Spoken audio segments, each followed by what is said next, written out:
I'm here to give you a recap of some of the major things that have happened with U.S. immigration since January 20th of 2025, and today is February 4th, 2025. The most recent news is that TPS has been terminated for people from Venezuela.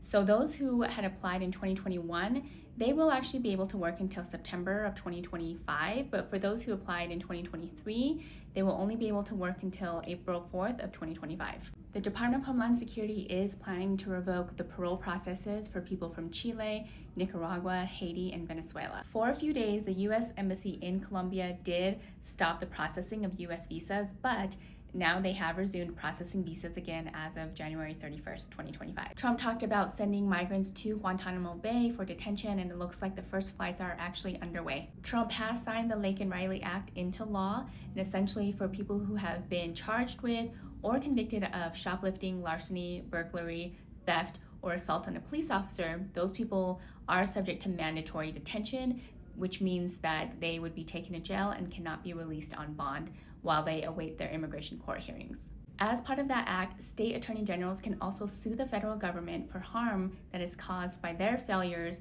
in immigration enforcement. For cases where somebody has been a victim of a crime, so for example, U visa cases, there was a memo that was released by ICE that essentially says that if an ICE officer encounters somebody who has a pending U visa case, or if they have actually U visa status, that alone is not a positive discretionary factor in determining if they should be put into removal proceedings. So what that means is that if ICE encounters somebody in that scenario, they actually have to talk to their legal counsel to determine if that person should be put into removal or not. So far, that's a recap of some of the major things that have happened with U.S. immigration. I'll be sure to continue to post updates and recaps, and I have a feeling there's going to be a lot of them, so make sure you like and follow.